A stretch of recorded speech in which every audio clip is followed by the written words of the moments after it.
nuestros invitados, a Elena. ¿Cómo estás, Elena? Ya vas a tener espacio para poder saludarnos a todos como corresponde. También a Andrés, muchas gracias por participar en este espacio. Son las 18:04. Yo propongo esperarnos un minuto más para quienes puedan estar ingresando y ya arrancar con este segundo foro sobre la Estrategia Nacional del Litio. Segundo de 3 foros o conversaciones que nos hemos propuesto como fundación levantar a propósito de la estrategia.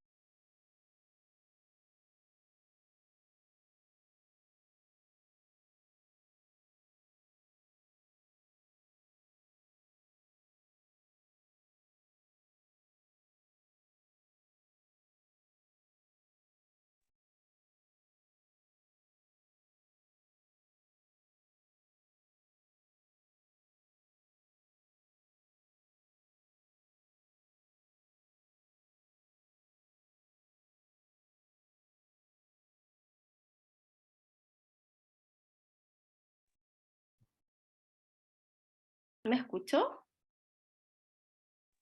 Ahora sí, recién te caíste, parece. Sí, por unos Ya. segundos.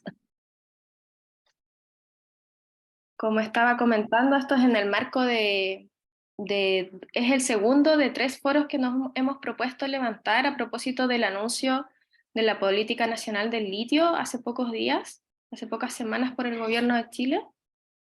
Hoy particularmente vamos a conversar, ya que tiene diversos aspectos, sobre el enfoque a la protección de esta estrategia, a esta Política Nacional del Litio, respecto de la protección de los salares como ecosistema, y también respecto de la arista que tiene que ver con el diálogo con las comunidades y el Estado de Chile para levantar una política nacional en cuanto al litio y principalmente en la modernización institucional que vendría a tener Chile ahora a propósito de esta etapa en la que se ha promovido o quiere más bien eh, irrumpir en el mercado del litio como un Estado productor, además de explotador.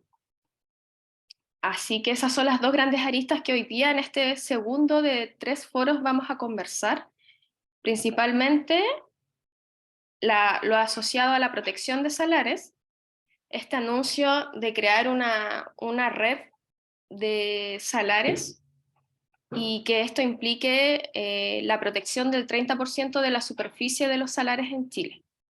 Y por otro lado, cómo va a ser la participación o el diálogo con las comunidades a propósito de la modernización del marco institucional chileno. Esos son los dos grandes temas que nos convocan hoy.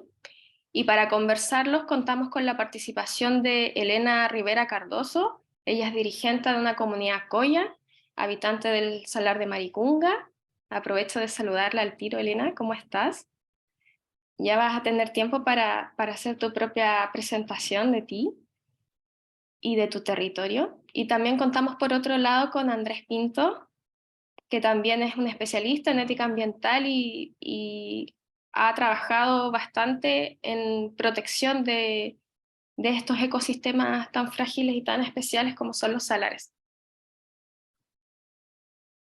Bueno, como para introducir un poco respecto a este tema, algunas notas asociadas a la declaración que hicimos como fundación y como red OPSAL respecto de este anuncio de la Estrategia Nacional del Litio asociados a estos dos grandes temas que yo he planteado a modo introductorio, para dar algunos elementos y luego pasar a consultar directamente a nuestros panelistas cuáles son sus impresiones o sus análisis respecto de estos anuncios. Me gustaría comenzar con señalar, por ejemplo, algunas propuestas que hemos hecho nosotros en nuestro propio análisis de la Estrategia Nacional del Litio anunciada respecto del proceso de diálogo y modernización institucional chilena. Nosotros tenemos como grandes puntos puestos en escena que este proceso de diálogo, primeramente hemos denunciado o hemos hecho presente cómo esta estrategia fue hecha a espaldas de las comunidades, con bastante poca conversación o nulo diálogo respecto de las comunidades y los territorios donde se sitúan los salares, principalmente en la zona norte del país y las comunidades indígenas, donde no hubo mayor diálogo o participación en la creación o diseño de esta Estrategia Nacional del Litio. A contrario census, conocemos que hubo más de 100 reuniones lobby con grandes empresas del litio o asociadas al mercado de la electromovilidad. Entonces entendemos que hay una amplia inequidad o desigualdad a la hora de dialogar o conversar con uno o otros actores relevantes de la sociedad a la hora de crear una política tan importante asociada a la gobernanza de las aguas, de los salares y del litio también, de la explotación del litio. Eso como un elemento para comenzar, que hubo ya desde la elaboración de esto, no hubo diálogo con las comunidades y sí lo hubo con estas grandes empresas transnacionales, grandes inversiones extranjeras muchas veces, respecto de la elaboración de esta estrategia. Creemos, o por lo menos desde el gobierno se ha dicho que ahora viene ese momento, de hecho se ha anunciado que desde junio van a comenzar los diálogos con las comunidades, y nosotros creemos algunos puntos o elementos que me gustaría poner sobre la mesa antes de dar la palabra a nuestros panelistas. Es primero que este diálogo debiese propiciarse en el marco del Convenio 169 de la Organización Internacional del Trabajo, que consagra el derecho a la consulta de las comunidades indígenas. Creemos que es necesario que haya una reivindicación y una garantía importante de este acceso a la consulta previa, libre e informada asociado a la Estrategia Nacional del Litio, y que ojalá se incardine en el marco de garantía internacional de este derecho a la consulta, ya que sabemos también que el Estado chileno ha hecho una interpretación muy limitada a través del Decreto Supremo 66 que regula el derecho a la consulta en Chile, de los estándares internacionales o de lo que se entiende por consulta a las comunidades indígenas. Ese es un primer elemento que pusimos sobre la mesa en nuestra declaración. Además de considerar los estándares internacionales del derecho a la consulta del Sistema Internacional del Trabajo, también creemos que es importante considerar los estándares de Escazú, que es un acuerdo latinoamericano que hace muy poquito se suscribió y que genera nuevas y otras garantías de participación.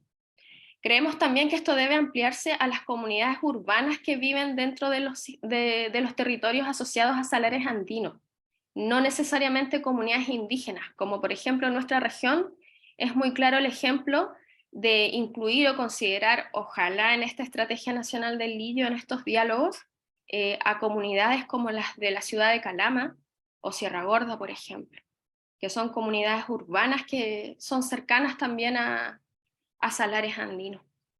Y creemos que también debiese apuntarse hacia allá estos puentes y construcciones de diálogo. Además, también considerar el derecho a veto, como se conoce, que va más allá del derecho a la consulta o el derecho de las comunidades y territorios a decir no a grandes proyectos de inversión minera, como un antecedente, un adicional importante en esta discusión que muchas veces ni siquiera es parte del diálogo. Eso en cuanto al proceso de diálogo y modernización del marco institucional. Y por otro lado, otros elementos introductorios importantes que hemos destacado asociado a la protección de salares tiene que ver principalmente con el anuncio de la creación de red de salares protegidos y este anuncio de proteger el 30% de la superficie de salares existentes en el país. La verdad es que nos gustaría mucho conocer su opinión respecto de esto y creemos que algunos elementos importantes, al menos nosotros lo hemos mencionado así en nuestra declaración, es el cómo se va a categorizar o cómo se va a priorizar el elegir de una u otra forma este 30% de superficie de salares o lagunas. Creemos también que dentro de esa categorización o criterios para priorizar cuáles van a ser protegidos, es a lo menos necesario que se considere desde ya la agenda de sitios prioritarios de conservación que ya mantiene Chile, de conservación de su biodiversidad, y por otro lado, los sitios de importancia internacional, de humedales de importancia internacional o más conocido como sitios Ramsar, ya que dentro de algunas categorizaciones chilenas sabemos que se contempla 7 salares o lagunas dentro de esta categorización internacional. Son algunos elementos que nosotros hemos considerado relevantes a la hora de hablar de conservación de estos ecosistemas tan frágiles. Y bueno, esos son algunos elementos que he querido señalar a modo introductorio eh, para poder conversar acerca de estos dos grandes temas, diálogo y participación en la Estrategia Nacional del Litio y protección de salares. Me gustaría comenzar dándole la palabra asociada justamente a estos temas, sobre todo el segundo, el enfoque asociado a conservación de salares andinos, y qué opinión o qué análisis podrías tener tú, Andrés, asociado a este anuncio de la construcción de esta red de protección de salares andinos, a esta creación, a esta, sí, podríamos decir, creación de red de salares protegidos y este anuncio de proteger el 30% de la superficie de salares en territorio chileno. ¿Qué te ha parecido a ti? Si has tenido la oportunidad de analizarlo, si crees que la política o la estrategia anunciada es claro, y qué Ujú. podrías comentarnos tú si es que encuentras que pudieses hacer algún análisis complementario o crítico a lo que ya anunció el gobierno de Boric. Sí, bueno, buenas tardes a todas y todos. Primero que nada, agradecer a la Fundación por la invitación. Saludar también a Elena, mucho gusto de compartir esta mesa contigo y espero que todos y todas las que estén aquí compartiendo estén teniendo una buena tarde en ese sentido. Em, bueno, yo lo que hice cuando recibí la invitación fue hacer un análisis crítico está bien, de los puntos, de las cosas que podemos encontrar quizás por internet y todo, pero yo tomé el discurso del presidente Boric y lo fui desmenuzando un poco. Y desde ahí, por supuesto, abordo la pregunta que me hace Paulina, pero yo me quiero ir un poquito antes y contarle algunas impresiones sobre este análisis del discurso propiamente tal. Hay varios puntos que son interesantes de ver y que tienen que ver con, y aquí me agarro un poco de lo que es esto con lo que me presenté, de lo que tal y cosas, lo que voy a tratar de meter un poco, pero bueno, una de las que partía el presidente Boric es decir que la extracción del litio resulta clave contra la lucha, eh, o en la lucha contra la crisis climática, ¿no? Junto al desarrollo del hidrógeno verde. O sea, eh, ahí es bien interesante esa similitud porque quizás muchos de los que están acá saben que el tema del hidrógeno verde también es bien controvertido, ¿no? Los pintan mucho de verde, pero tiene un impacto muy alto que la gente de Magallanes, al otro lado del país, está también tratando de levantar en muchos aspectos. Ahora viene esta lucha em, que se manifiesta y que se quiere como poner como eslogan, ¿no? Contra la crisis climática. También lo uno con otras frases que ocupaba constantemente el presidente que tienen que ver con esta idea de una economía y un desarrollo sostenible, ¿no? Esta idea que viene principalmente desde la Convención de Biodiversidad de Río 1992 y que ha empezado o sea, o que ha impregnado los planes de políticas públicas, de derecho internacional, etcétera.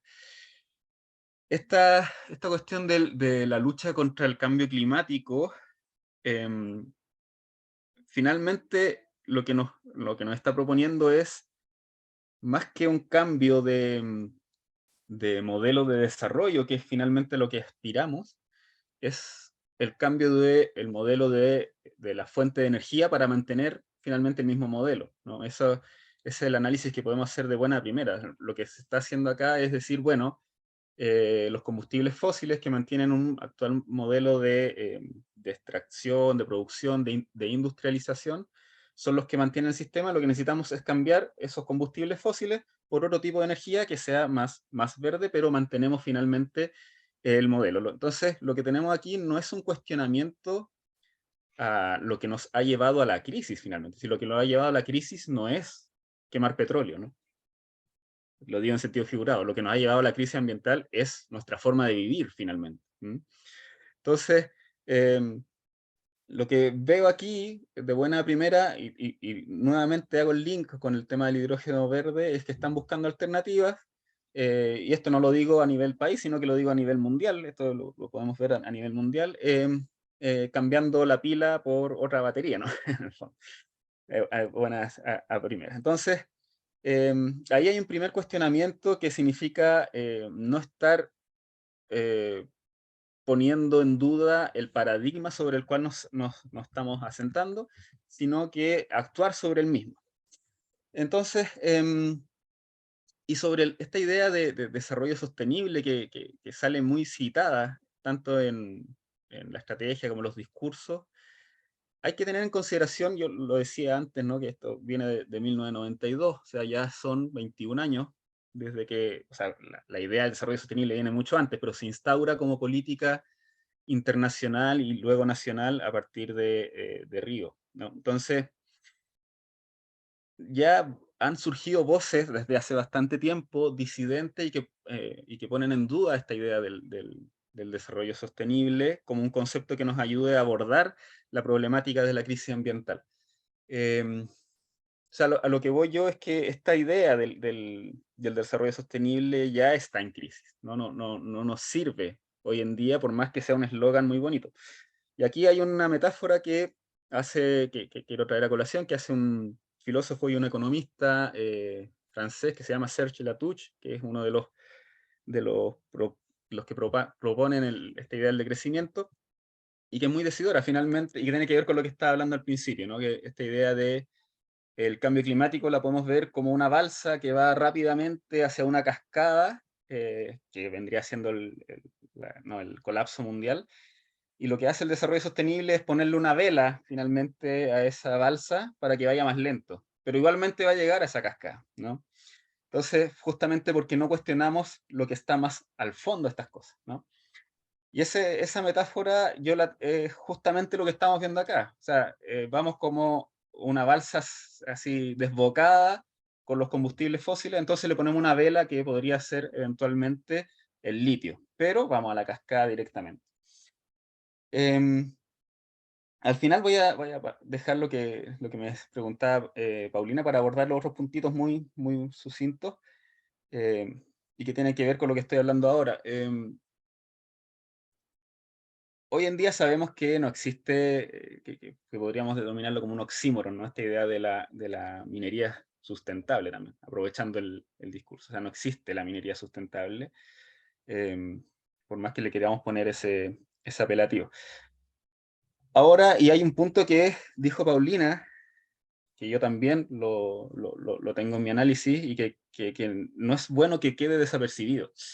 Hoy día nos movemos principalmente por un modelo produccionista que es principalmente de base neoliberal capitalista, pero históricamente en la modernidad nos hemos movido por dos modelos produccionistas, que son produccionistas final, ya sea el comunismo o el socialismo y todas sus derivaciones, o el capitalismo.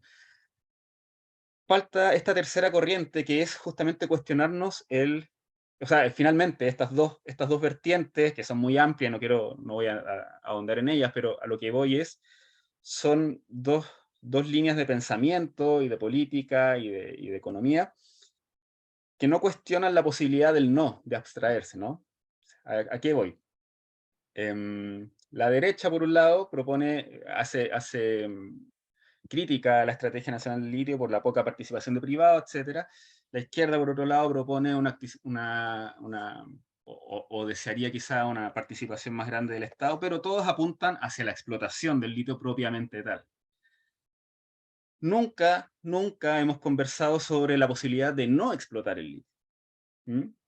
Si estamos hablando hoy en día con estos discursos, voy a hacerlo bien caricaturista, ¿no? Muy bonitos, ¿no? De derechos de la naturaleza, de que conservemos la naturaleza, etcétera, etcétera. Ah, pero salió el litio, bueno, esto nos beneficia a nosotros finalmente como humanos. Entonces, bueno, veamos la fórmula. Pero si estamos realmente con la actitud de querer cambiar un paradigma en donde el ser humano salga de ser la medida de centro de las decisiones totales, deberíamos también pensar en la posibilidad de que exista una tercera alternativa que sea la de no explotar el litio, o la de no explotar los recursos naturales, finalmente, ¿no? No necesitamos el litio para vivir, ya lo hemos hemos vivido todo este tiempo sin necesidad de explotar el litio. Por supuesto que uno si va a lo práctico y quizá a la medida cortoplacista o medianoplacista, claro, hay riqueza asociada, mejoramiento, etcétera, etcétera.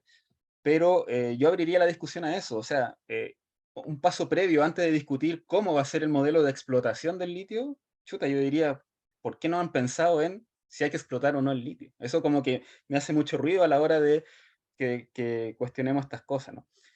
Em, eso a grandes rasgos, en cuanto a una visión, como yo les decía, en base solo a los 13 minutos que habló el presidente Boric en su momento y de cosas que vienen al asunto. Punto aparte rápidamente, la inclusión de Codelco como la empresa que vendría a ser la primera que llevaría estos puntos. Bueno, los que han trabajado con temas mineros sabrán que Codelco, no sé si es pero es una de las peores mineras de todas, ¿no? Muchas veces hablamos de los privados, que no tienen nada de santos tampoco, pero Codelco goza de ser este artífice estatal y que por eso quizás la opinión pública o los políticos, etcétera, no le hacen tanto daño, pero Codelco es una de las más feroces finalmente, porque se puede saltar muchas veces las normativas o las obligaciones que las otras grandes mineras tienen que hacer igual, a pesar de que tengan esos otros problemas. Entonces, también un llamado a revisar los estándares éticos del propio Codelco, si es que quiere ser un actor importante en esta política. Por último, en cuanto al áreas protegidas y la protección directa que me preguntaba Paulina en cuanto a los salarios, yo no me enfocaría, a ver, hay dos puntos que yo quisiera tratar ahí. La protección de los salarios propiamente tal, hoy día ya existen ciertas herramientas no muy efectivas en el mismo código de agua en cuanto a bofedales altoandinos, que incluso con la reforma del código de agua se extienden hasta la región de Coquimbo, y que desde ya podríamos, sin necesidad de tener una política del litio, estar protegiéndolos si es que los consideramos valiosos en cuanto a su propia biodiversidad. Eso por un lado, y también hay otras figuras que se pueden ocupar, sean público o privado, estos salarios como los santuarios de la naturaleza, etc. ¿A qué voy con eso? Que desde ya, sin un tema del litio presente, y desde mucho antes, podríamos haber hecho una estrategia, primero una estrategia nacional de áreas protegidas, que hace mucha falta le hace a nuestro país. Ejemplo de ello es que los datos más certeros son hacia el año 2016, teníamos un presupuesto de $1,9 por hectárea en áreas protegidas. $1,9 al año por hectárea. Esto es antes de que entrara Parque Patagonia, en Aysén, etcétera, que aumenta la cantidad de hectáreas y eso produce, por supuesto, una baja en los presupuestos de áreas protegidas que hoy en día deben estar al orden del 1 o $0,9 por hectárea. Es muy bonito, y muchos presidentes lo hacen en su salida, ¿no? Declarar, vamos a crear un nuevo parque nacional, vamos a crear una... Pero tenemos y aquí lo traigo a colación, tenemos una crisis enorme de las áreas protegidas que es muy desconocida a nivel nacional. Enorme, enorme. Estamos hablando de áreas protegidas que no tienen administración efectiva, que no tienen guardaparques, que están cooptadas por el narcotráfico. O sea, podríamos escribir un libro sobre ese tipo de cosas. Veo en esto de poner una red de salares que vendrían siendo sumarse quizás al Sistema Nacional de Áreas Protegidas o quizás con otras figuras, pero si lo vemos desde el primer punto, que sería lo más lógico, ¿no? Sumarlo a las áreas protegidas del Estado, sería agregarle más carga a un sistema que está totalmente desbordado. Y eso va a seguir así con SVAP, con Ley de Servicio de Biodiversidad o sin Ley de Servicio de Biodiversidad, porque el presupuesto es el mismo. Y esa es una de las grandes trabas que tiene este proyecto de ley sobre el Servicio de Biodiversidad y Áreas Protegidas, que es el presupuesto. Entonces, suena muy bonito, ¿no? De buena primera decir, vamos a crear una red de áreas protegidas, porque eso en el fondo, a través de salares, pero en el fondo lo que estamos haciendo es cargarle la mano más a un sistema que está totalmente quebrado. Entonces, y lo mismo pasa con el anuncio del Parque Nacional Desierto Florido, lo mismo pasó en su momento cuando Tompkins dona estos parques a Patagonia, etc. Entonces, finalmente yo creo que más que hacer estos anuncios, en referencia a una estrategia nacional del litio, lo que vendría bien para tema de áreas protegidas es establecer una política clara, pública, en relación a nuestras áreas protegidas. Y de ahí que converse finalmente con las políticas del litio, de lo que quieran, ¿no? De la forestal. Pero que esto sea parte de una política del litio me parece como un poco extraño, ¿no? Como a través de una política pública sobre el litio, vamos a hablar de áreas protegidas. Yo creo que debería ser un poco al revés, si es que queremos tener esa mirada, no desde un gobierno ecologista, ¿no? Entonces, y después vienen las otras preguntas que tú misma te hacías, Paulina, en el sentido desde cómo va a ser esta posible selección, bajo qué criterios, ¿no? Si es que van a ser bajo criterios de qué salarios tienen más litio o no, o qué salarios tienen mayor biodiversidad o no. Por Eh, eso. En entonces, ese ahí sentido, la hay todo estrategia, ¿qué nos Dime, perdón. podrías comentar respecto de la claridad que ha tenido la estrategia anunciada Mira, de respecto a lo que ese yo, anuncio? yo me presento aquí, hice el ejercicio que cualquier ciudadano podría hacer, ¿no? De meterse a internet, buscar, obviamente más concienzudamente, porque quería analizarla, pero de lo que podemos encontrar de buena primera, es una estrategia que hasta el día de hoy se basa en anuncios un poco eslogans, ¿no? Así como, entonces no sabemos cuál es lo que viene para abajo, ¿no? Esto es un pequeño detalle, cómo se van a elegir esos salarios que se van a proteger, cómo van a conversar con el Sistema Nacional de Áreas Protegidas, cómo se va a financiar la protección de esos salarios, o van a quedar áreas protegidas de papel como muchas que tenemos Bajo en los el país, que ya ¿no? conocemos. Como las que ya conocemos.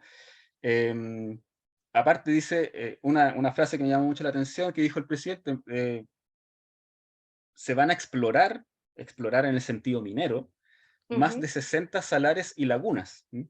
Y la exploración minera no es ponerse unos largavistas y mirar de lejos cómo es el salar, ¿no?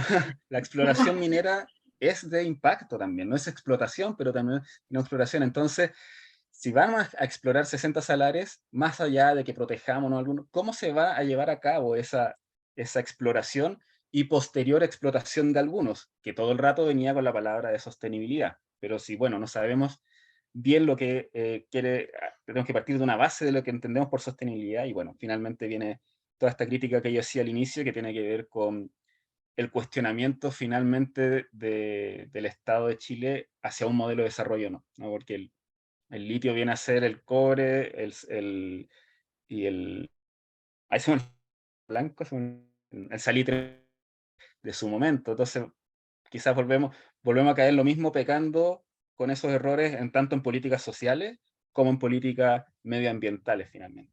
Siendo que hoy en día a mí me parece totalmente extremista. Cuando a mí me culpan de extremista, yo culpo, contrariamente al resto, me parece totalmente extremista querer mantener un modelo económico a rajatabla, con todos los antecedentes y datos y todas las cosas que tenemos frente a una crisis ambiental. O sea, si no hacemos cambio, y me gustaría creer que la Estrategia Nacional del Litio puede ser una oportunidad para hacer un cambio y no mantener estas lógicas bueno, que nos han llevado a lo que tenemos.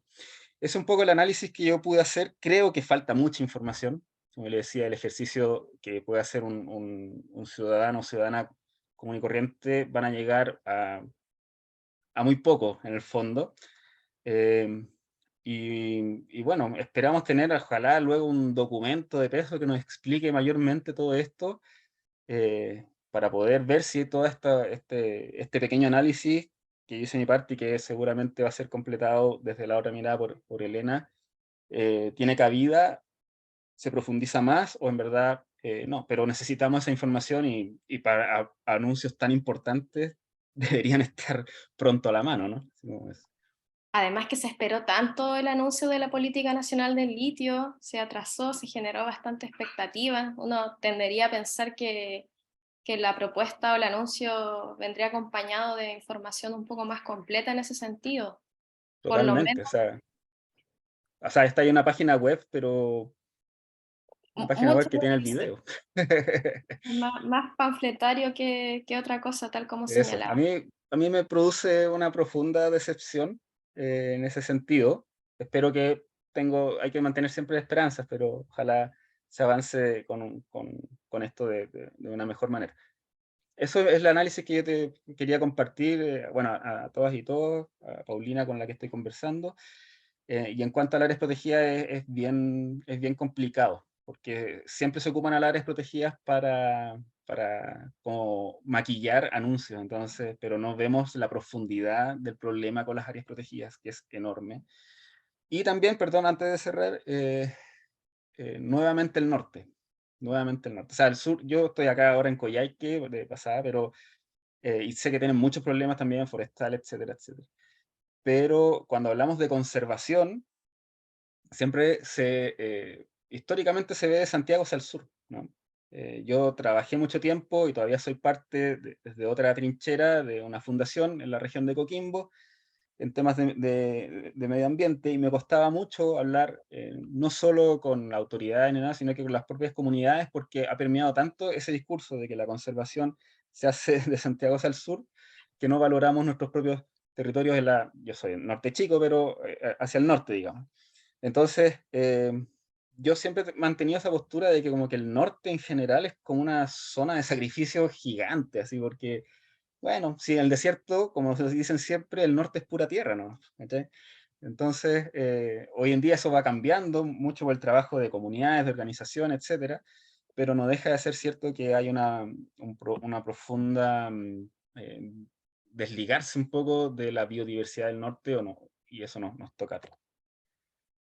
Sí, a mí personalmente, hace un tiempo en un foro conocí un concepto llamado la geodiversidad, que es diferente a la biodiversidad. A veces, Ujú, incluso culturalmente o socialmente, pareciera ser más fácil o más amigable defender un glaciar, defender a la Patagonia, un parque, que al desierto, al norte, a los salares andinos, a lagunas, porque se tiende a pensar eso, se tiende a ujú, pensar que no hay nada que proteger, no hay vida.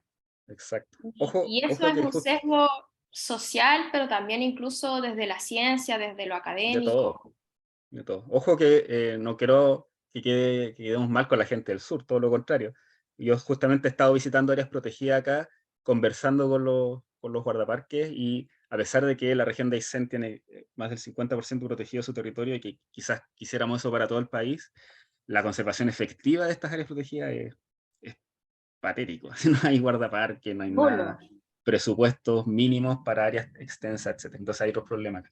Pero no nos desviemos del tema, y bueno, esa era mi visión. Muchas gracias por la invitación y abierto a lo que necesiten para este Gracias seminario. por tus comentarios asociados a la protección de salares que anunció la Estrategia Nacional del Litio. Nos queda claro que desde tu perspectiva este anuncio deja más preguntas que certezas y algunas preocupaciones. Ujú, Solo se anuncia esta protección de salarios de un 30%, que incluso el poco o casi único dato que hay, que es este, podría ser ya un objeto de crítica, porque personalmente yo, bueno, solo estoy moderando acá, pero si se me permite un comentario, creo que el 30% es bastante insuficiente. Creo que se enmarca en una crisis de protección a la biodiversidad de toda la aldea global, y ese es en el marco en el que nos encontramos, con todas las aristas que tú nos comentas, tanto presupuestaria, de recursos humanos, de CONAF, etcétera, etcétera, de criterios de conservación. ujú. Pareciera que estamos al debe con una estrategia o modelo de conservación, y se nos viene esta cuestión del modelo de explotación. Entonces, habría sido deseable que dialogaran dos políticas, y que la de conservación ya estuviera no tan al debe.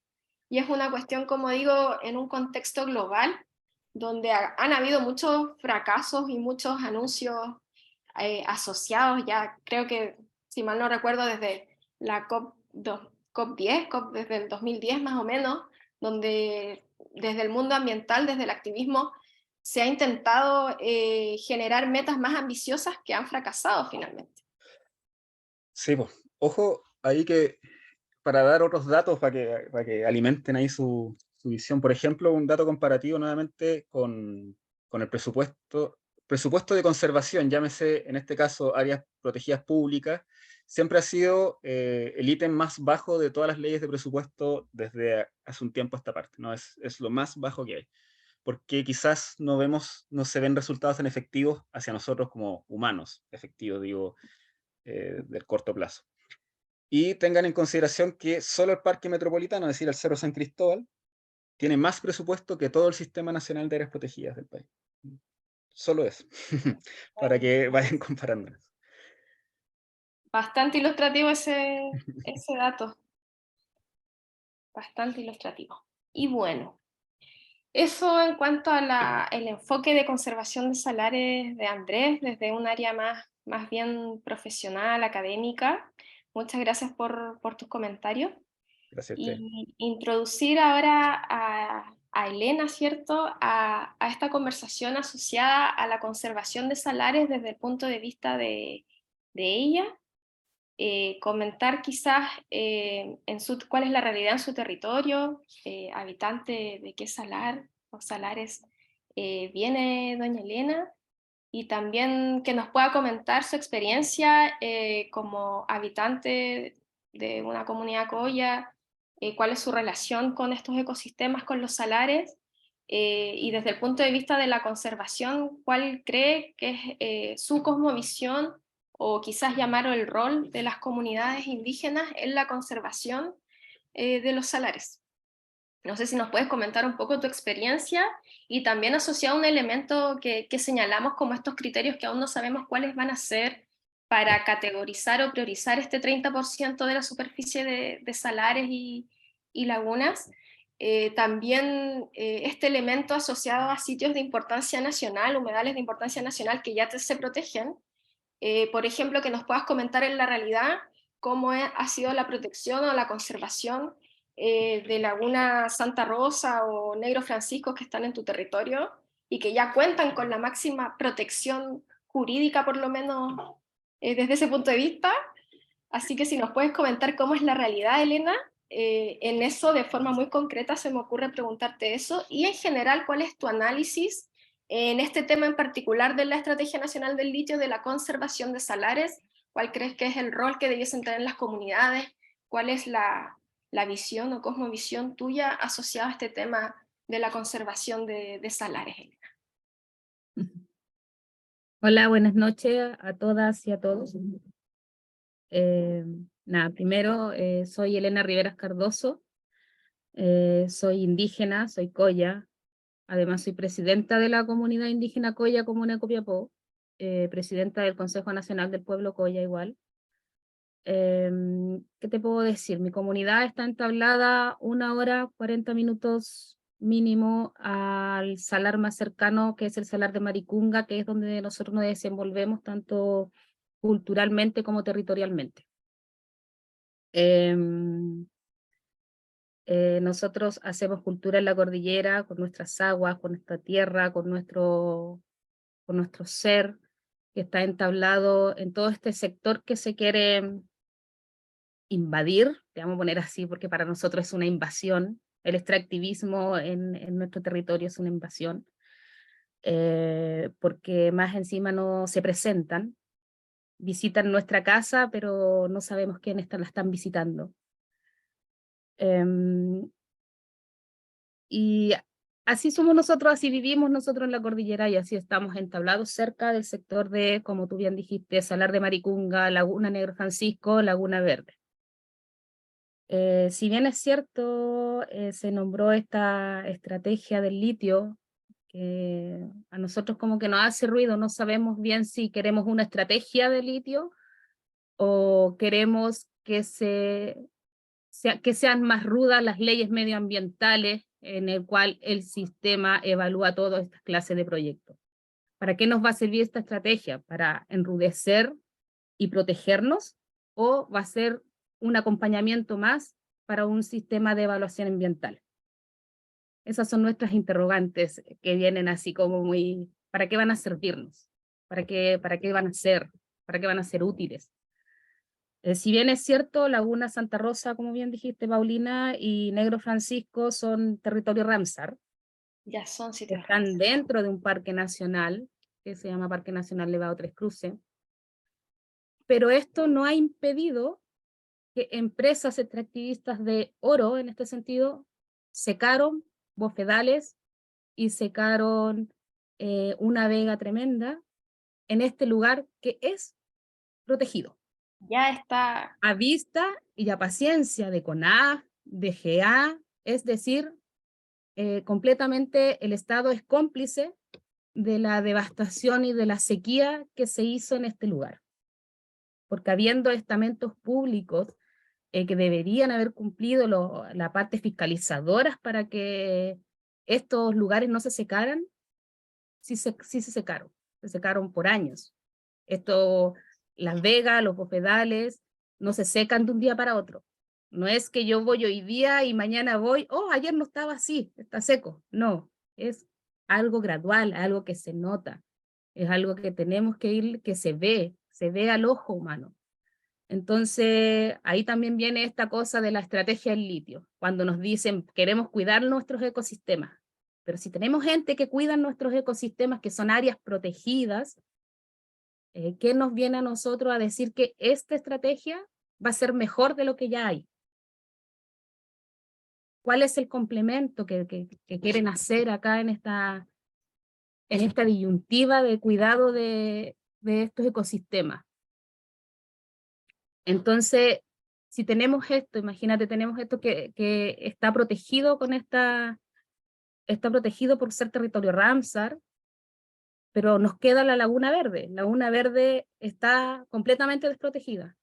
Y yo hoy día, yo vengo llegando de la cordillera porque con una empresa extractivista, que es CTL, está haciendo exploraciones en Laguna Verde y Negro Francisco, fuimos a ver cómo habían quedado sus famosas exploraciones.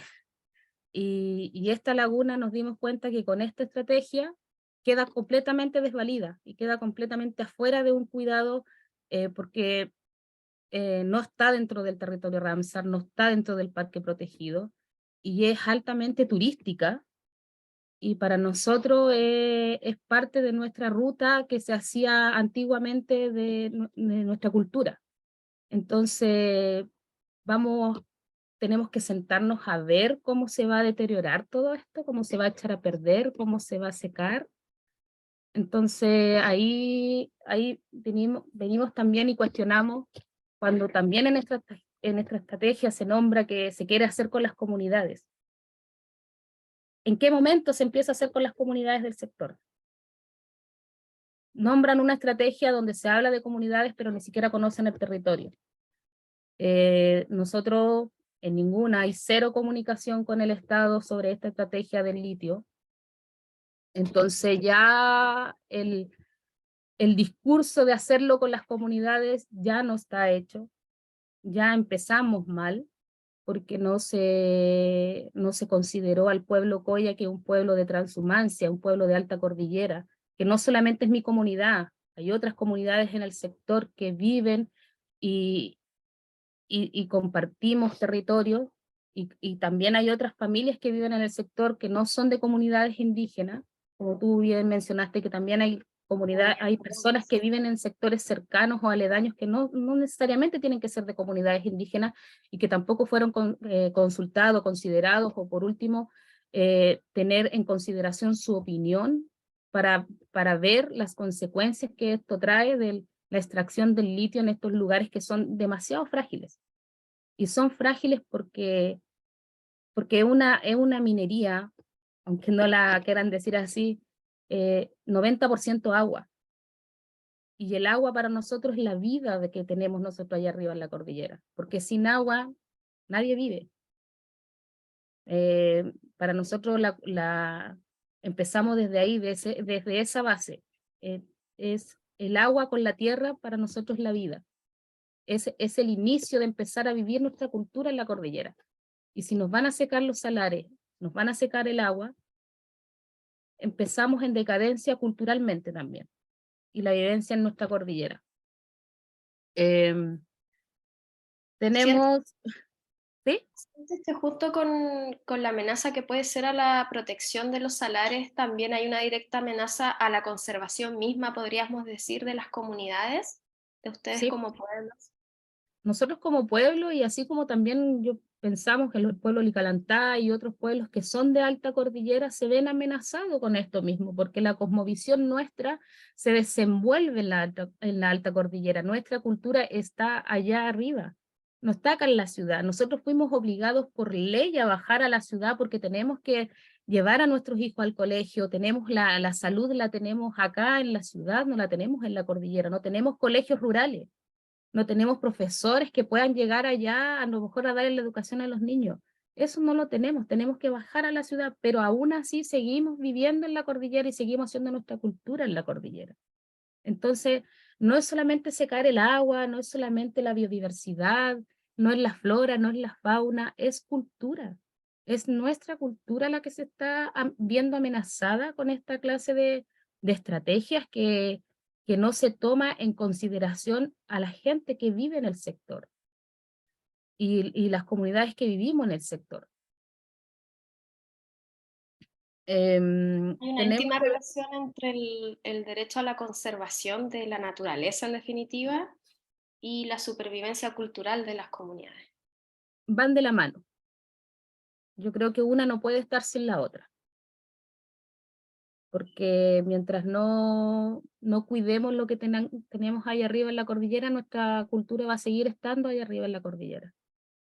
Y va a seguir siendo, porque allá nosotros tenemos nuestros centros ceremoniales, nosotros tenemos nuestras cosas antiguas, todos nuestros ritos ancestrales se hacen en la cordillera, y es algo que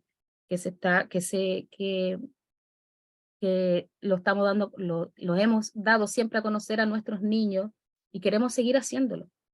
Entonces, todo esto es lo que no se ha visto o no se ha percibido en esta estrategia hecha entre cuatro paredes, con un grupo de supuestamente especialistas en el tema, donde no siento que no conocen los territorios donde están estos ecosistemas frágiles, donde están los salares, donde están los humedales, porque el salar es un humedal, porque el salar es un bofedal igual, porque está todo ahí. Entonces, una de las grandes amenazas es esta no protección, porque no nos garantiza la protección a los salarios, a los humedales y a los ecosistemas que están entablados en nuestro territorio.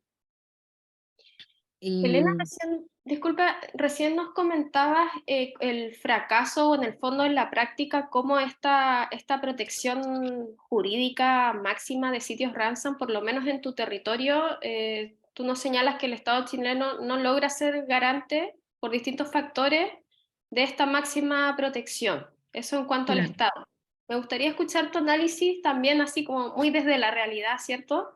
En cuanto al rol que han podido tener algunas empresas extractivistas en tu territorio, sabemos que existen distintos convenios privados entre comunidades y empresas, convenios de mitigación, por ejemplo, respecto de los impactos ambientales en estos territorios. Y me gustaría preguntarte, tú que estás ahí en la realidad misma, si estos convenios o medidas de mitigación sirven para compensar el daño o el impacto que se genera en los salares, lagunas, bofedales. ¿Cómo funciona eso en la práctica? Acá nosotros como comunidad, nosotros no tenemos medidas de mitigación ni mucho menos. Solamente tenemos acuerdos de voluntarios. Acuerdos voluntarios. ¿Esto qué quiere decir? Que una empresa que viene y se puso acá no hizo consulta indígena, pero sí fue capaz de a lo mejor hacer un acuerdo voluntario y decir, ¿sabes qué? Te vamos a incluir en monitoreos de agua, te vamos a incluir en que vamos a ver estas otras cosas, pero es algo voluntario de ellos. No tenemos acuerdos, al menos mi comunidad y que yo conozca varias comunidades acá del territorio, son solamente acuerdos voluntarios, no hay acuerdos de consulta indígena, porque eso es lo peor que pasa acá en este sector también. O sea, tenemos 3 empresas, Codelco, Sales de Maricunga, Salar Blanco, pero 2 de ellas están con consulta indígena, una de ellas, que es Salar Blanco, hizo consulta en Diego de Almagro, ¿cierto? Que la extracción del litio y parte de su campamento están acá están en la comuna de Copiapó, y a nosotros ni siquiera nos miraron, y según ellos no nos conocen. Pero estamos a 20 minutos del Salar de Maricunga, 30 minutos del Salar de Maricunga, y esta empresa a nosotros nos desconoció. Sí, Salar Blanco hay que dejar claro, y yo eso lo quiero dejar muy claro. Ellos han dicho en Medios de prensa, en diario, en todas partes, que ellos tienen convenios con comunidades indígenas, pero no son las comunidades indígenas del sector que van a ser afectadas directamente. Y eso hay que dejarlo claro. Ellos solamente hicieron convenio con una comunidad indígena de Diego de Almagro, y esa comunidad no se ve afectada directamente. A ellos no le van a secar el agua, a ellos no le van a secar el salar, a ellos no le van a matar nuestra cultura en la cordillera. En cambio nosotros sí. Y a las comunidades de nuestro sector, de la quebrada de San Andrés, de la quebrada de Paipote, que somos directamente afectados del Salar de Maricunga, que somos directamente los que nos conectamos con el Salar de Maricunga, Salar Blanco no tiene ninguna conversación con nosotros. Ninguna, es cero. No hay negociaciones, no hay medida de mitigación, no hay el 0,1%, no, nada, absolutamente nada de eso. Y eso debería dejarlo bien claro con qué comunidad es con la que está trabajando, porque no todas somos iguales. ¿Podríamos mencionar eso como una deficiencia de estos convenios o medidas Sí. voluntarias? Sí, sí, son bien deficientes esa parte en concreto. Y Sales de Maricunga es una empresa que ahora está con consulta indígena porque le retuvieron la RCA por no hacer la consulta indígena, entonces los mandataron. Y está recién así como haciendo consulta indígena. Y es lo único que hay acá. Codelco está en exploración, lo cual avisa, lo que avisa si van a subir, van a bajar camiones, eso es lo que hacen ellos. Pero más de eso tampoco tenemos acuerdos ni de pagos, ni voluntarios, ni nada económicos, no hay. Eso es para dejarlo bien claro. Al menos con mi comunidad no hay. Y no tenemos ganas de hacerlo, porque para nosotros primero es nuestro territorio antes que las ganancias que el día de mañana no nos van a servir si no tenemos territorio y no tenemos cultura. No hay nada que lo pague. Protección ecosistémica de los salares o la recuperación ecosistémica más que las ganancias del poderoso caballero Don Dinero, como nos comenta. Claro. Y lo otro que queríamos, que nosotros también vimos en nuestro análisis, en la estrategia, es sobre el Instituto de Investigación. El Instituto de Investigación, en que ojalá sea claro, preciso, qué es lo que va a Ahí tendrían investigar. un espacio ustedes, las comunidades, en el marco de este instituto también. Claro, y ojalá que sea trabajado con las comunidades, porque también te habla de las nuevas tecnologías. Yo creo que en este instituto también van a caer las nuevas tecnologías, que está muy nombrado el DLE, que acá no se ha hecho. Acá sí están viniendo empresas como CTL u otras diciendo que sí quieren entablar esto, que lo están recién como investigando, pero hay que dejar claro que estas investigaciones están hechas solamente en laboratorio. Nosotros, como alguna vez trabajamos con Mariana Cherbeto, que es una hidrogeóloga, nos ha dado mucha información que ella está recabando sobre este proceso, y del DLE hasta hoy en día no ha sido factible, no es algo que se haya hecho en un territorio, es algo solamente que está en laboratorio, y ojalá que el presidente lo escuche y le quede claro que esto no está hecho en un territorio, está hecho solamente en laboratorios, y no está probado ni comprobado en lugares específicos, así que no es algo que venga a salvar las piscinas de evaporación, porque no podemos estar jugando con los ecosistemas ni tampoco tratando de innovar y dañarlos más de lo que pueda verse con otras clases de cosas. Entonces, ojalá que este instituto de investigación sea hecho con las comunidades competentes o con las comunidades territoriales, y que sea una información abierta, que no sea siempre como se hacen las investigaciones del Estado, como se hacen estas clases de estudios que comúnmente lo hacen, que lo investigan, pero después quedan en un libro y ni siquiera son capaces de decir, saben que estos son los resultados que se están dando, y que se den a conocer a las comunidades, y no solamente a la comunidad indígena, a la comunidad social completa, porque no es algo solamente que nos va a afectar a nosotros, el agua nos afecta a todos los que vivimos acá en Chile nos va a afectar. Claro que sí. Eso sería por alguna de mis partes, y sobre el 30% de que les cuida el ecosistema, nosotros tenemos así como algo extraño ahí, que siento que no estamos como hablando del 30% de los salares, sino que estamos hablando de ecosistemas, y dentro de estos ecosistemas quieren meter a los salares, y nadie nos dice cuántos, cuáles y cómo van a ser catalogados, y cómo va a ser realmente la protección. La garantía del cuidado y de la protección de estos lugares es lo que andamos buscando, más que el velar por ellos, porque para velar estamos nosotros, pero para garantizar está el Estado. Qué buena frase, Elena, para cerrar tu presentación. Ustedes son los guardianes, los tutelares de los salares, pero los garantes de la protección a la naturaleza y a la salud de las personas y a la existencia misma cultural, patrimonial, es el Estado, son los Estados. Sí. Muchas gracias por tus comentarios, y un poco te estabas adelantando para pasar a la ronda de preguntas. Justamente la contestaste antes el nivel de fluidez y de interacción en este foro es supremo, porque justamente teníamos la pregunta de Gonzalo Mundaca, que decía: buenas noches a todos, ¿cuáles son sus opiniones respecto de las nuevas tecnologías que se pretenden aplicar en los salares, específicamente la extracción directa de litio? Que es un poco lo que ya Elena nos comentaba, cuáles son sus aprehensiones asociadas a este instituto tecnológico, que esperamos que cuente con la participación de las comunidades y los territorios. Y una buena pregunta es, bueno, tecnología, desarrollo y ciencia, ¿para qué? ¿O para quiénes? ¿Hacia dónde va a estar el foco? ¿Hacia la conservación, hacia la protección, o hacia generar una eficiencia tecnológica para las mismas inversiones y proyectos de inversión? Es una pregunta muy interesante. Hemos podido escuchar tus comentarios asociados a esta pregunta que nos hace Gonzalo, y quisiera preguntarle también a nuestro otro panelista, Andrés, si tiene alguna apreciación o algún comentario asociado a estas nuevas tecnologías que se pretenden aplicar en los salares. ¿Cuál es tu opinión al respecto? Si es que quisieras ahí complementar lo que ya Elena nos ha comentado. Andrés, oh, se me perdió Andrés.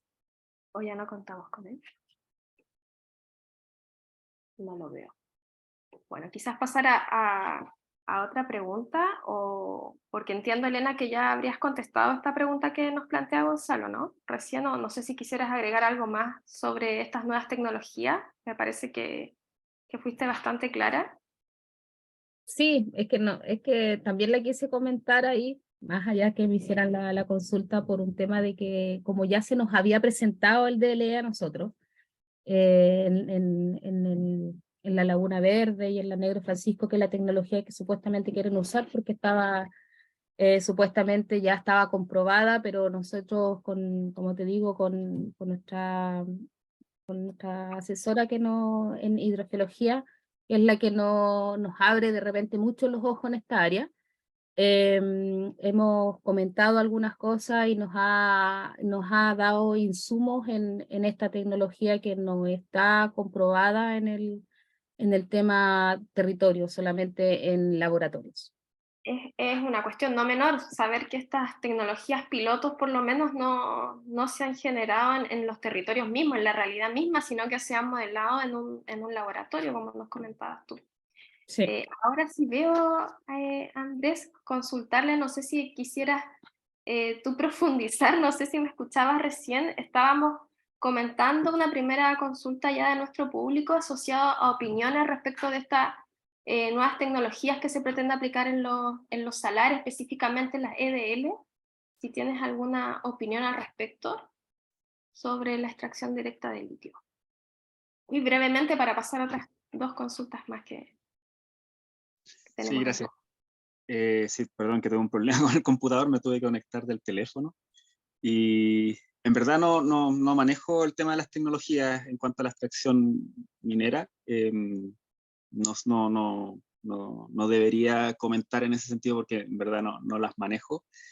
Pero vuelvo a sostener esto, que bajo mi experiencia trabajando con minería, o sea, con minería en el sentido de ver muchos proyectos en donde están metidos ellos, hasta el día de hoy, puede que me equivoque en esta, por eso digo, no voy a emitir comentario en esta, pero hasta el día de hoy no tengo nada que me certifique que la minería puede ser tratada como sustentable, más allá de lo que yo dije en su comienzo en contra de esta idea del desarrollo sustentable per se. Súper, súper, muchas gracias. Otra consulta que quizás te gustaría comentarnos es de Alejandro Núñez, que señala respecto de si los humedales debieran estar protegidos bajo el SBAP, el Servicio de Biodiversidad de Áreas Protegidas, modificando su artículo 41. No sé si nos puedes comentar.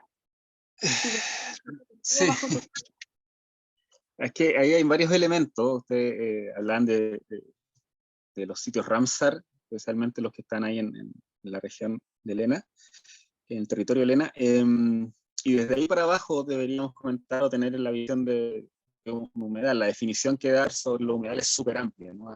Son incluso acuíferos tanto naturales como artificiales, en donde se desarrolla cierto nivel de biodiversidad. Entonces, luego Chile toma los sitios Ramsar directamente y luego crea esta ley de humedales urbanos, hay santuarios de naturaleza que protegen otros humedales, etcétera, etcétera. Entonces, así como figura de humedal propiamente tal, es más difícil en el sentido de que se pueda hacer una protección total de todos los humedales. No digo que no debería ser, pero como la definición es tan amplia, es muy difícil poner esos límites. En ese sentido, existen las categorías de los acuíferos protegidos en las regiones del norte, existe ahora la nueva ley de protección de humedales urbanos, existe Ramsar aplicado a nivel nacional, existe la posibilidad de protegerlos a través de otras categorías de conservación propiamente tal como santuario de naturaleza, etcétera, etcétera. Entonces, yo lo que complica frente a esa pregunta es la definición realmente de humedad. Y desde ahí, yo creo que hasta el día más o menos hay una cobertura con las categorías a nivel legal de lo que podría tratarse, pero sin lugar a dudas que va a dar un paso importante toda vez que se ha entendido que la protección de los humedales es vital, cosa que no se tenía en consideración, por ejemplo, en los años 80 o 90. Entonces, eventualmente yo creo que se podría tomarse la ley de humedales urbanos para eventualmente proponer una nueva categoría específicamente en relación a humedales, que vaya más allá de un área protegida en general. Aún no ha salido la ley en total, pero ya las discusiones que hay a propósito de las comisiones que están tratando este tema son bastante poco auguriosas, por así decirlo, porque en lo que respecta a humedales, porque incluso se está creando una norma expresa que permitiría la exploración y explotación de salares. Así que es bastante preocupante cómo a través de este gobierno se está llevando a cabo cosas que por décadas el Estado de Chile y otros gobiernos tenían un poco en deuda, y parece curioso que ante un gobierno que a muchos nos generó bastante esperanza respecto de su enfoque ecológico o progresista, si se quiere, finalmente ha terminado siendo una cosa un poco siniestra, así, una opinión muy personal mía. Por ejemplo, respecto de lo que está sucediendo en la tramitación de este servicio de protección para la biodiversidad, respecto de humedales, salares, donde ya se creó una norma que de manera expresa Sí, pues. está de cierta forma incentivando. Y si me permiten, antes de seguir con otros dos comentarios que hay, a mí personalmente me genera un poco de este ánimo de perverso que podía tener esta famosa protección del 30%, de que ciertas inversiones puedan decir, obvio, hay que proteger o hay que poner presupuesto para la conservación ecosistémica del 30%. A contrario, Sensu, podemos explotar y hacer muchas cosas con el 70%. Y puede ser una suerte de incentivo perverso poner ese presupuesto sobre la mesa, porque al final, ¿qué es más negocio? ¿Cuál es la lógica sobre la cual van a funcionar, ¿cierto?, las inversiones o los grandes proyectos multimillonarios? Sobre esa lógica, una lógica de negocio, de maximizar las ganancias. Entonces quizás a veces puede ser, y además se me cruza la propuesta también de royalty minero que estuve revisando ayer.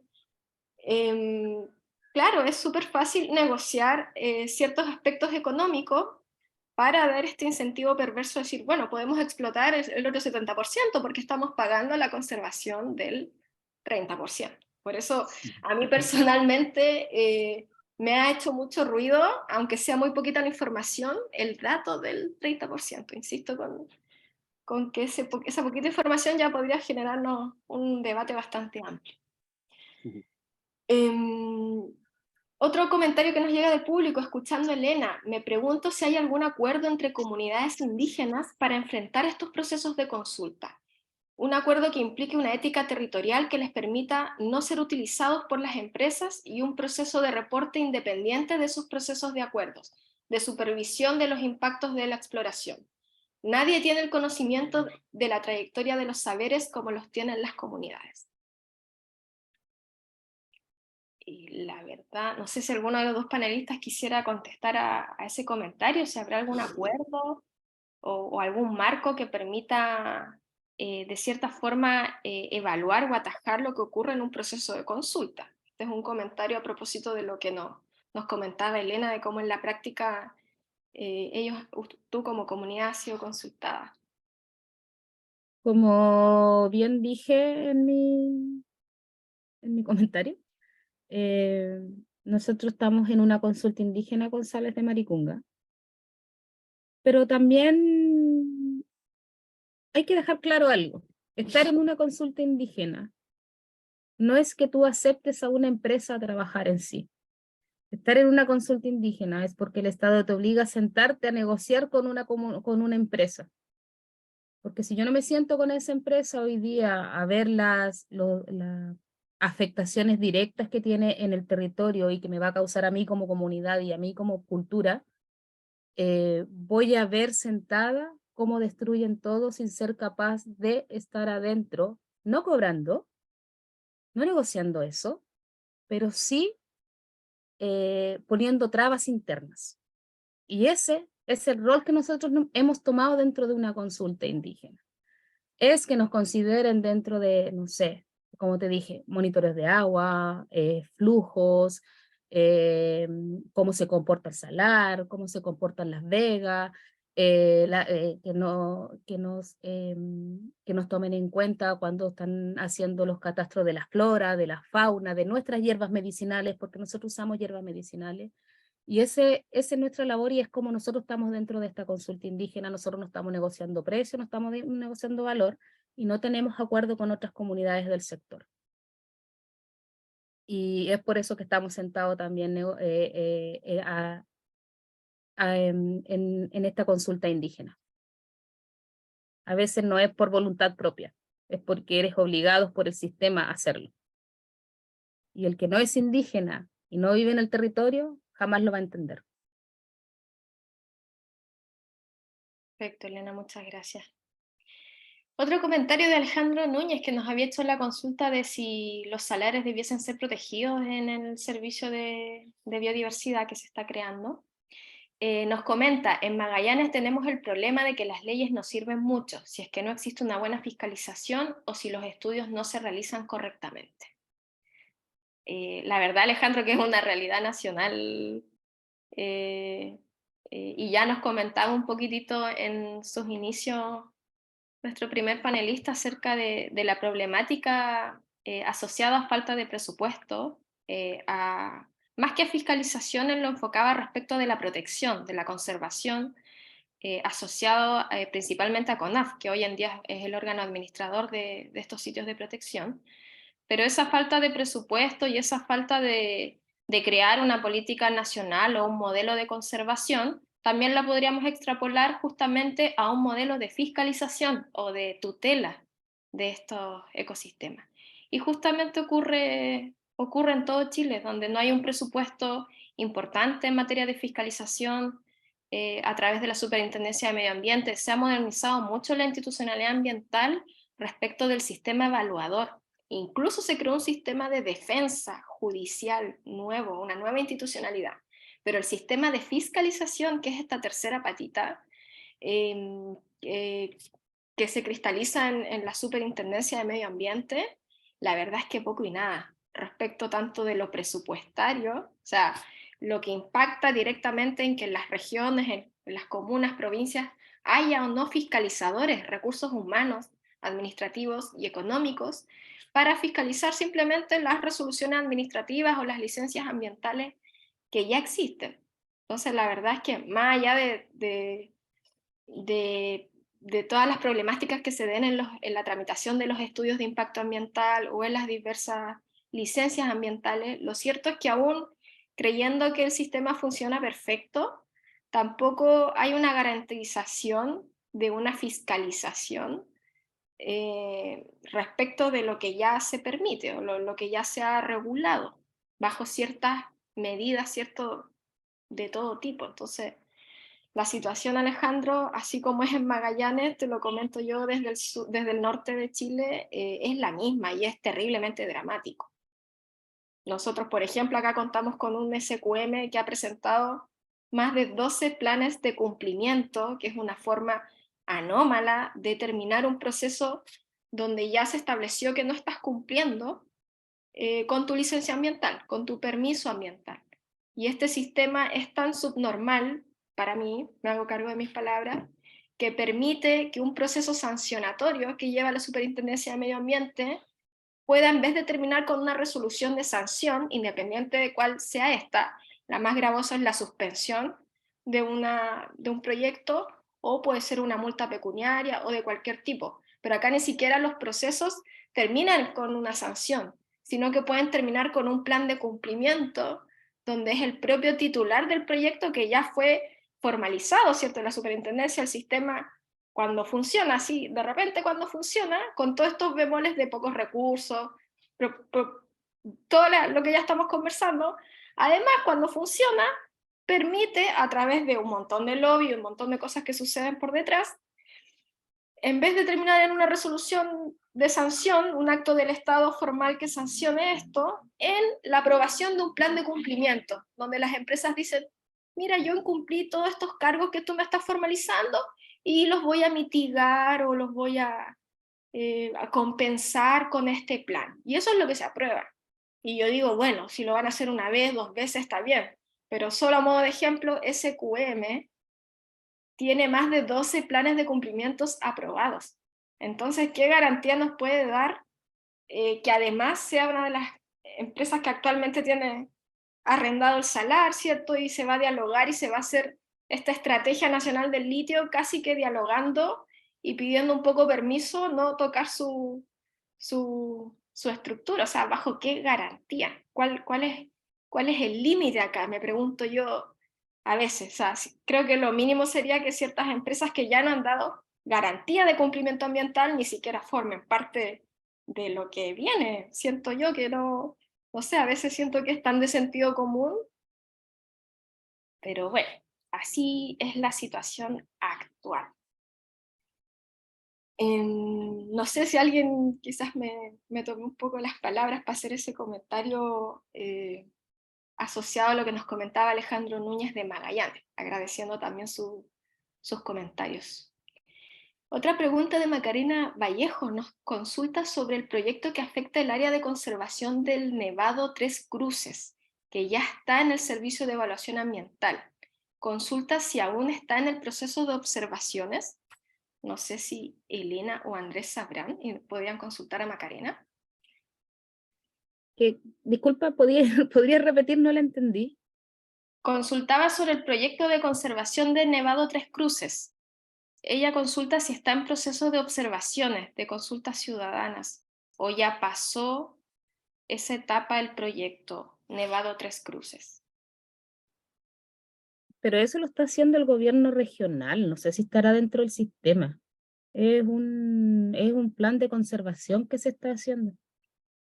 No sé si estará dentro del sistema eso, yo no tengo mayor información, pero es algo que estaba haciendo gobierno regional, el plan de conservación del Nevado Tres Cruces.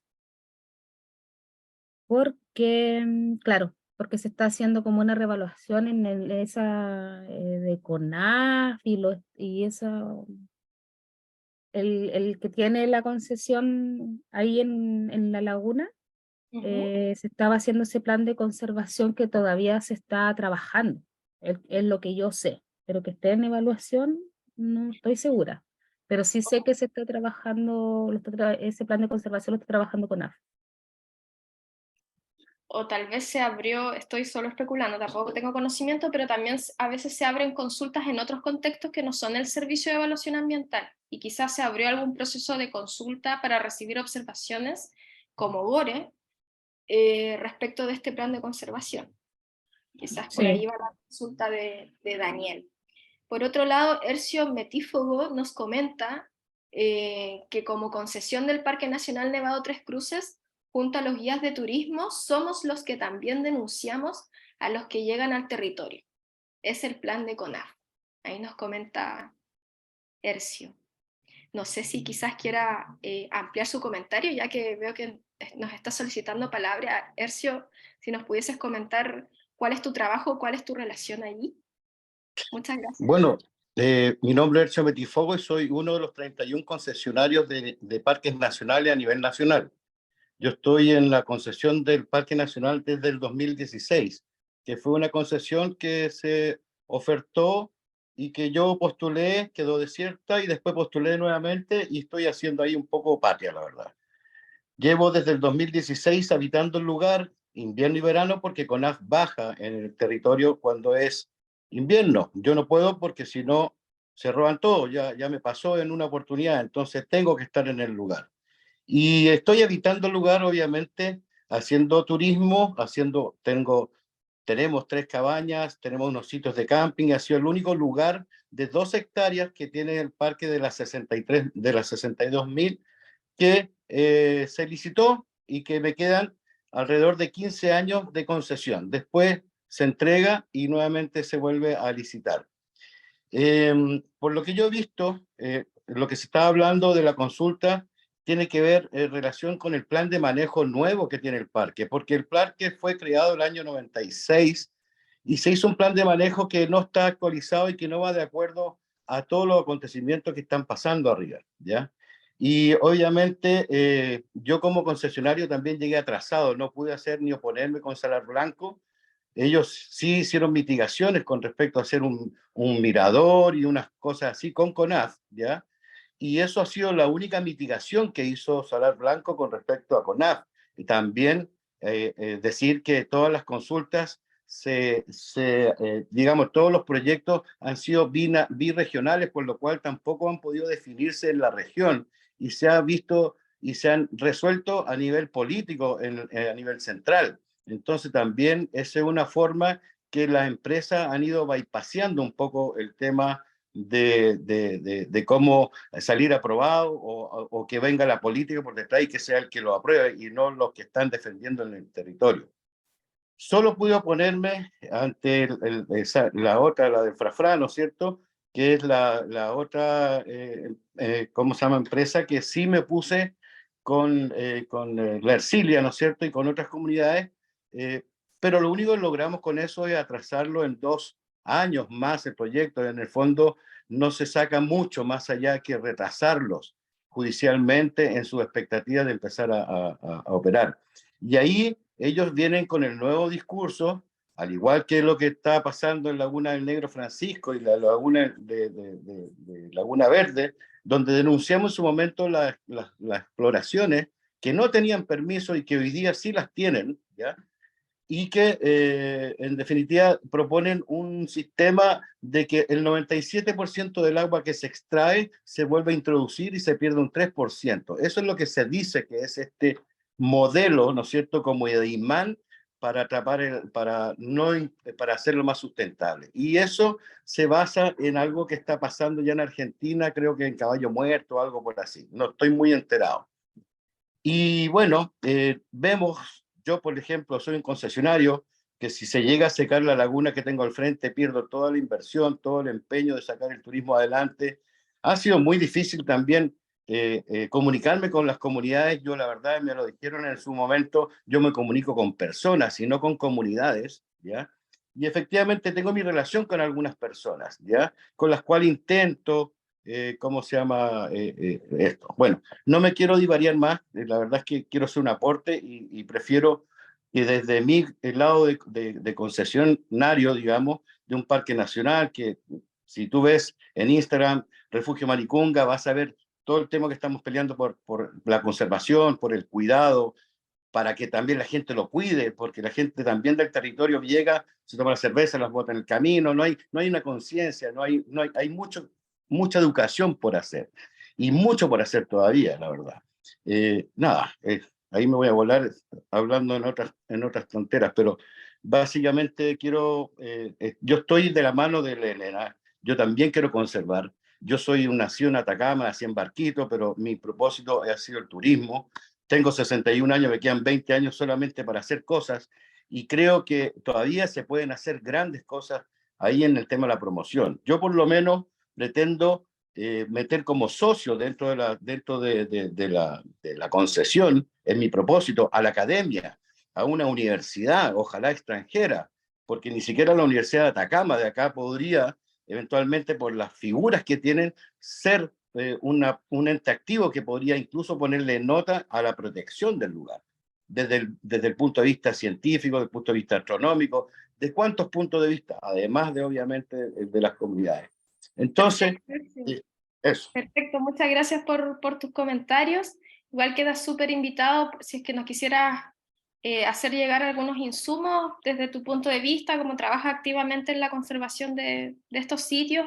Como Fundación Tantí, hace poco formamos parte del Consejo de la Sociedad Civil del Servicio de Evaluación Ambiental, así que ahí podemos estar en contacto por si gustas hacernos llegar algunos insumos para profundizar más sobre estas vallas en la realidad que se dan a propósito de la conservación de salares, lagunas y espacios asociados a estos ecosistemas.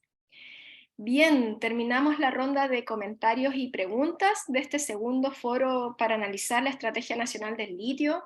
Para recapitular un poco, el primer foro fue asociado principalmente al derecho a la participación, al diálogo de las comunidades, y este segundo foro tuvo como temática central la conservación de los salares.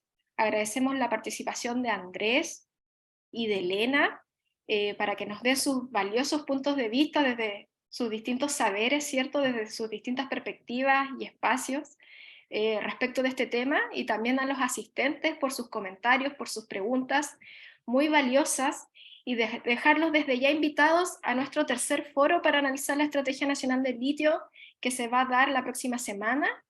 Estar atentos, también les va a llegar a todos quienes ya se han inscrito a este foro, a este espacio, los detalles de quiénes van a participar y cuál va a ser el eje central de este tercer y último foro.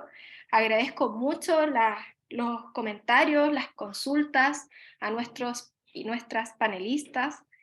La verdad es que ha sido un espacio bastante nutricio, un diálogo bastante fructífero, por lo menos a mí personalmente me ha dejado muy, muy contenta. Y en nombre también de Fundación Tantí, agradezco que se hayan dado este espacio para analizar la Estrategia Nacional del Litio. Y eso, dejarlos invitados para esta próxima semana y agradecer la participación. No sé si quieren dar algunas palabras de cierre, Elena, Andrés. Nada, solamente agradecer la invitación y a seguir trabajando en la protección de estos ecosistemas. También por mi parte agradecer mucho la invitación, y también porque mucho ánimo para todos y todas los que estén involucrados en estas, que estén muy bien. Seguiremos sin duda ahí observando el proceso tanto a nivel internacional, plurinacional e interno también desde nuestros territorios, por la defensa de los salares y de los territorios también. Muchas gracias. Hasta una próxima oportunidad. Hasta la próxima semana.